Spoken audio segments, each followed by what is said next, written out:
படத்தெல்லாம்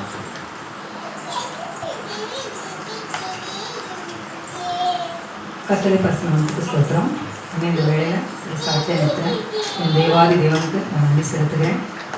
இந்த சாட்சியை ஆண்டவர் ஆசீர்வதிக்கிறேன். இந்த நாளிலும் உங்களுக்கு முன்பாக ஆண்டவர் நினைத்திருக்கிறாரு.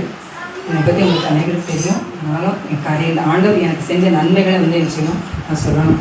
அதனால் இந்த கதை சொல்கிறேன். நான் ஒரு இந்து குடும்பத்தை சேர்ந்தவா.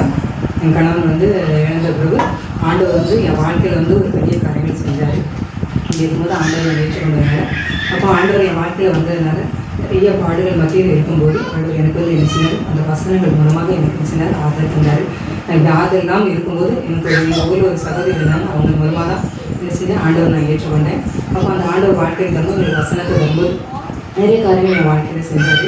அப்போ இந்த வசனங்கள் எப்படி நம்மளுக்கு ஏற்றுன்னு சொல்லி பார்க்கும்போது எனக்கு இந்த ரொம்ப கண்ணீராக இருக்கும். மற்றவங்களை பார்க்கும்போது நம்ம ஏன் இந்த வாழ்க்கை இப்படி ஆகிட்டேன்னு சொல்லி ரொம்ப வேதனைப்படும் போது ஆண்டவர் எனக்கு ஒரு வசனத்தை ஆண்டவர் எனக்கு தந்தார். அந்த வசனம் ஏன்னா வசனம் தான் நம்மளை என்ன செய்யும் கேட்டோம். ஒரு ஏசி 54 நம்ம பார்க்கும்போது ஏசி 54:4 ஒரு வசனத்தை பார்க்குறோம். பயப்படாதே, நீ வைக்கப்படுவதில்லை, நானாதே, நீ ரட்சி அடைவதில்லை. உன் வாலிபத்தின் வெட்கத்தை நீ மறந்து உன் விதவை இருப்பின் நிந்தையை நீ நிலையாயிருப்பார்.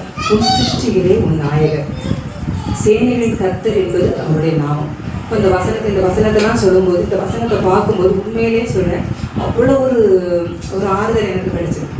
அப்போ நம்ம வாழ்க்கையில் நம்ம தனிமை இல்லை, நமக்கு என்ன செய்றாரு, ஆண்டவர் நமக்கு துணை இருக்கிறார் அப்படின்னு சொல்லி என்ன செஞ்சார். அவர் என்ன செஞ்சார், அந்த வசனத்தின் மூலமாக என்ன செஞ்சார், தேற்றினார்.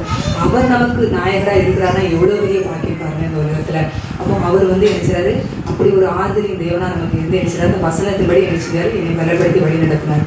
அப்படி அநேக காரியங்கள் வாழ்க்கையில் செஞ்சுருக்கும்போது இப்படி இருக்கும்போது எத்தனையோ கண்ணீர்கள் வரும். ஆனாலும் இந்த வசனத்தை நினைக்கும் போது அவர் எனக்கு நாயகராக இருக்க எல்லாத்தையும் நான் சொல்லுவேன். அவர் இந்த வயசுல இப்படி அப்படின்னு சொல்லும்போது எனக்கு மனவாளன் நீ நேசப்பார்கள், அவர் எனக்கு மனவாளன், எனக்கு போதுமானவராக இருக்கிறான்னு சொல்லி நினைக்கிறேன். அவர் ஒவ்வொரு வாழ்க்கையும் அந்த மாதிரி சொல்லுவேன். அப்படி சொல்லி இருக்கும்போது இப்படி இருக்கும்போது என் வாழ்க்கையில் இப்படி ஒரு சமாதானத்தை தந்து அவர் வசனத்தை தந்து என்னை ஒழிப்பிச்சிருந்தார். இப்போ என் வாழ்க்கையில் சில காரியங்கள் சில ஆசீர்வாதங்கள் எனக்கு அப்போ ஒரு ஆறுதலின் தேவனாக எனக்கு இருந்தார். ரெண்டாவது என்ன செய்யறாங்க, என் வாழ்க்கையில் எனக்கு என் தேவைகள் உண்டு.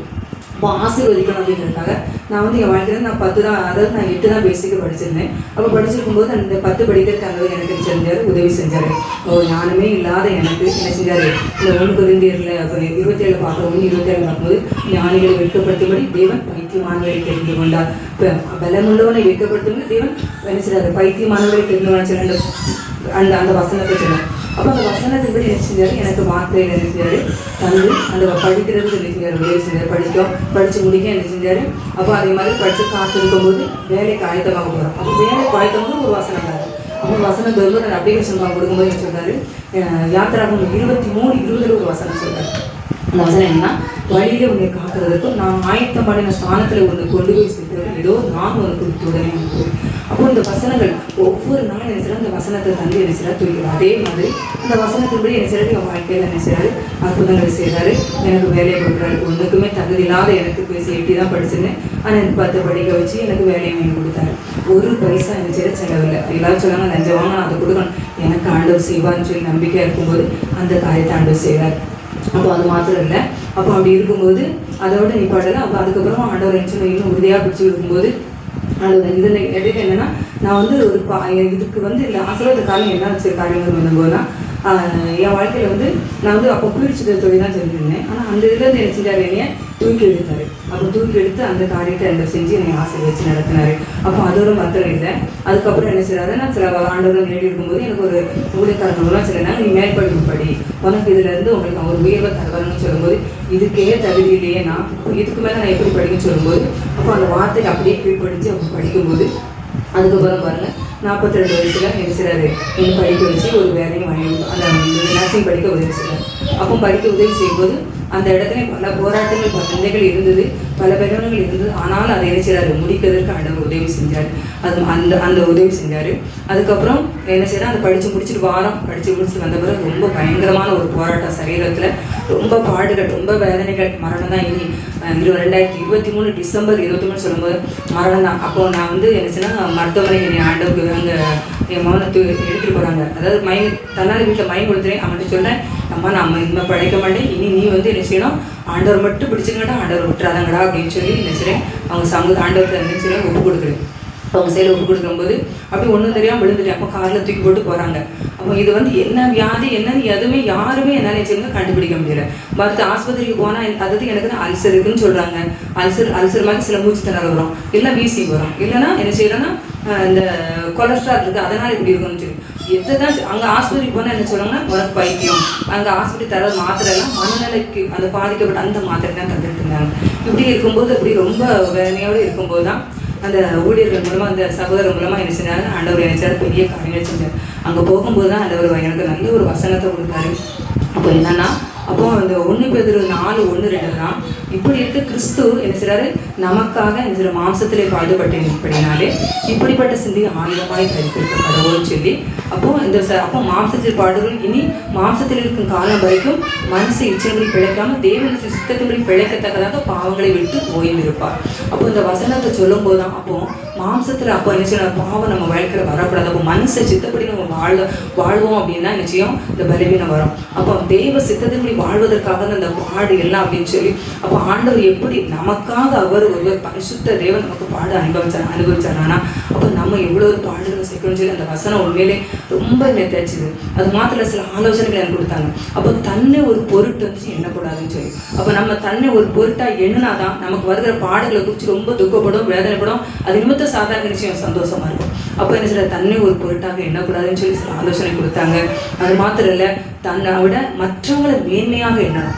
அப்போ எப்படி கிறிஸ்து எப்படி அவர் எப்படி மற்ற எல்லாரும் மேன்மை அதே மாதிரி நம்மளும் மேன்மையாக எண்ணணும் அப்படின்னு சொல்லி அந்த காரியங்களை எனக்கு ஆலோசனை கொடுத்தாங்க. இன்னொன்று என்ன செய்யணும்னா, தன்னை என்ன செய்யணும், ஆண்டவருக்கு முன்பாக நம்ம ஒன்றுமே இல்லை அப்படிங்கிறத உணர்ந்து கொள்ளணும். இந்த காரியங்கள்லாம் செய்யும்போது ஆண்டவர் என்ன செய்யாரு, அப்போது இந்த காரியத்தெல்லாம் நான் ஒப்பு கொடுத்து அந்த சமூகத்தில் இந்த வசனங்களை தியானிக்கவும். இன்னொன்று என்னன்னா, சிலுவையின் 7 வார்த்தைகள், அந்த 7 வார்த்தைகளை தியானிக்க சொன்னாங்க. அப்போ அவர் நமக்காக செஞ்ச தியாகங்களை நினைக்கும் போது நம்மெல்லாம் படுகிற பாடு ஒன்றுமே இல்லை அப்படிங்கிற புரிஞ்சுக்கொள்ள முடியும். அப்போ அந்த 7 வார்த்தைகள் என்ன செய்யலாம், அந்த வசனை நம்ம தியானிச்சுக்கிட்டே இருக்கும்போது இப்படி பல காரியங்கள் ஆண்டவர் சொல்றாரு. அப்போ என்ன செய்யறாங்க, நல்ல வசனத்தை வாசிங்க தியானிங்க அப்படின்னு சொல்லி அவங்க நிறைய ஆலோசனைகள் கொடுத்தாங்க. அதன்படி நினைச்சுன்னா அது இதுன்னு வந்து சரி எல்லா பாடுதல் எவ்வளோ பலவீனம் இருந்தாலும் சரி வேதத்தை வாசிக்கிற விடவே இல்லை. அப்போ ஆண்டவர்கிட்ட ஒரு பொருத்தனை பண்ணிடுறேன், எப்படியாவது இந்த 1 வருஷத்துல நான் வேதத்தை இந்த கொஞ்ச நாளைக்குள்ள வேதத்தை வாசி முடிக்கிறதுக்குள்ள எனக்கு ஒரு விடுதலை வேணும் ஏசப்பா அப்படின்னு சொல்லி நான் பொறுத்தனும் ஜெபிச்சுருக்கும் போது தான் மார்ச் 1 நான் வந்து வாசிக்க ஆரம்பிக்கிறேன். அதே கத்துறேன் என்ன செய்யலைன்னா ஜூன் 27 கரெக்டாக அந்த 3 மாதத்தில் நினைச்சிடாரு ஆண்டவர் முடிக்க அந்த ஒரு பைபிளை வேதாந்தத்தை முடிக்கும். கரெக்டாக அன்னைக்கு படித்து முடிக்க நினைச்சிடாரு ஒரு பெரிய விடுதலை, ஒரு பெரிய ஒரு சந்தோஷம். உண்மையிலே சொல்கிறேன், அவருடைய வேத வசனங்கள் வந்து எவ்வளோ ஒரு ஜீவன் உள்ளதுன்றதை கண்டிப்பாக என்ன சொல்ல ஒவ்வொருவரும் உணரும். அவர் வசனம் இல்லைன்னா அவர் வசனம் தான் என்ன கால்களுக்கு தீபமும் பாதைக்கு வெளிச்சமாக இருக்கிறது.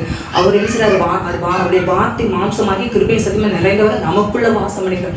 அவர் வார்த்தையை நம்ம உள்ள கொண்டு வரதான் நம்ம வாழ்க்கையில இந்த இருள் நிச்சயம் கண்டிப்பாக ஆகணும். நம்ம மாம்சத்திற்கு நினைச்சோம், அதாவது மாம்சத்தைப்படி பிழைத்தால் சாவீர்கள், ஆவினாலே அது சரியத்தை செய்யலாம் அழித்தால் பிழைப்பீர்கள். அப்போ நம்ம பிழைக்கணும் அப்படின்னு சொன்னால் அந்த பரிசுத்த ஆவியானவர் வேணும். அந்த பரிசுத்த ஆவியானவர் வேணும்னா அந்த வார்த்தைங்கிற அக்கினி நிச்சயம் நமக்கு கண்டிப்பாக வேணும். இப்படி இருக்கும்போது அந்த ஒரு விடுதலை, அப்போ அந்த விடுதலை அவ்வளோ ஒரு உண்மையில அவ்வளோ ஒரு சொல்ல முடியாத ஒரு சந்தோஷம். ஏன்னா அந்த வசனம் அந்த சொல்றதான் வேதத்தை நேசர்களுக்கு மிகுந்த சமாதானம் உண்டு, அவர்களுக்கு இடரே இல்லை. அந்த வசனத்தை கொண்டு என்ன செஞ்சாரு, ஆண்டவர் என்னை பலப்படுத்தி வழி நடத்தினாரு. அந்த மாத்திரல அப்போ நான் பிள்ளைகளுக்காகவும் கூட நினைச்சேன், ரொம்ப பாரப்பட்டு நான் ஜெபிச்சுட்டு இருக்கும்போது ஆண்டவர் நினைச்சாரு, எரேமியா 31 ஒரு வசனம் 32:16 ஒரு வசனம் கொடுக்குறாரு. நீ அழாதபடி உன் சத்தத்தை அடைத்துக் கொள், கண்ணீர் விடாதபடி உன் கண்களை காத்துக்கொள், உன் கிரியைகளுக்கு பலனுண்டு என்று கர்த்தர் சொல்லுகிறார். அவர்கள் தங்கள் பிள்ளைகள் சத்துரு தேசத்தில் திரும்பி வருவார்கள் சொல்லி அந்த வசனத்தை கொடுத்தேன். இப்படி ஒவ்வொரு வார்த்தை தான் அவருடைய வார்த்தை. ஏன்னா அவர் வார்த்தை சகல ஆறுதலின் தேவன் சொல்லப்பட்டிருக்கு. அவர் கட்டளையில எனக்கு அந்த வசனத்தை கொண்டு செஞ்சாரு என் பிள்ளைகளை வழிநடத்தவும். இப்போ பாருங்க, என் பிள்ளைகள் அவ்வளோ தூரம் செல்லுக்கு அவ்வளோ ஒரு அடிமையாகி கண்ணீர் அவ்வளோ ஒரு கண்ணீர் வடிச்சிருப்பேன். ஆனால் பாருங்க, ஆண்டவர் வசனத்தை தந்து இந்த வசனம் ஒரு ஆலோசனையினால என்ன செஞ்சாங்க, பிள்ளைகள் இப்போ அவர் பெரியவனா அவ்வளோ தூரம் ஞானஸ்தானம் எடுக்கவும் திடப்படுத்தல் படிக்கவும் சின்ன நான் படிக்கவே மாட்டேன், நான் போகவே மாட்டேன். ஆனால் இப்போ பாருங்க, அவன் ஞானஸ்தானம் எடுத்துக்கிறான், அந்த திடப்படுத்தல் படிச்சு இப்போ கர்த்தர்கள் அவ்வளோ ஒரு சந்தோஷமா. அதான் நீ வேதத்தை மறந்தால் உன் பிள்ளைகளை மறப்பேன் வசதி ஒரு நாள் சொன்னாரு, நீ வேதத்தை மறந்தால் உன் பிள்ளைகளை மறக்கும். அப்போ நம்ம வேதத்தை நேசிக்கும் போது நினைச்சுவாரு, பிள்ளைகளை மறக்கவே மாட்டாரு. உன் பிள்ளைகளெல்லாம் கர்த்தரால் போதிக்கப்படும், உங்கள் பிள்ளைகளோட சமாதானம் இதுதான் இருக்கும் இருந்துச்சு. அப்புறம் இந்த பிள்ளைகள் வாழ்க்கை ஒரு ஆசீர்வாதம். அதுக்கப்புறம் இதெல்லாம் முடிஞ்சு அதுக்கப்புறம் என்ன நடக்குது அப்படின்னு சொன்னால், இப்போ செப்டம்பர் மாதம் என்ன செய்யறேன்னா, இந்த வேலை ரொம்ப எனக்கு எதிர்பார்க்கவே இல்லை, இந்த வேலையை நான் செய்ய முடியுமா அப்படின்னு, அங்கன்வாடி வேலை எனக்கு கிடைச்ச அதை செய்ய முடியுமான்னு சொல்லி இந்த போராட்டம் இருந்தனால, ஏன்னா அந்த வேலையில எனக்கு செய்ய முடியாதபடி பல போராட்டங்கள் இருக்கும்போது இந்த வேலையை நான் செய்ய முடியாதுங்கிற சூழ்நிலை இருந்தேன். ஆனால் என்ன செஞ்சார் ஆண்டவர் நினைச்சாரு, பெரிய காரியங்களை எனக்கு செஞ்சார். அப்போ அந்த நேரத்தில் ரொம்ப விளைவு நான் வேண்டாம் அப்படின்னு சொல்லி விடணும் அப்படின்னு நினைக்கும் போது, அப்போ அந்த புது பலனை தந்து, அந்த மறுவாழ்வை தந்து என்ன செஞ்சாரு, என்னை பலப்படுத்தி இந்த காரியத்தை ஆண்டவர் என்ன செஞ்சார். என்ன செஞ்சார், இந்த வேலை எனக்கு கிடைக்குது. அப்போ கிடைச்ச இந்த இடத்துல வேலைக்கு போகிறதுக்கு ஆண்டவர் உதவி செஞ்சார். ஆண்டவர் நினைச்சாரு, உதவி செஞ்சார்.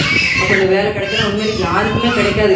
பேசிக்கு 8 தான் படிச்சிருக்கேன், ஆனால் 8 படித்து அதுக்கு பிறகு 10 படித்து இவ்வளோ படித்து இவ்வளோ வேலை பார்க்கணும், அதை ஞானிகளை வெட்கப்படுத்தி தேவன் நினைச்சாரு, பைத்தியமானவளே தெரிந்து கொள்கிறான்னு சொல்லி.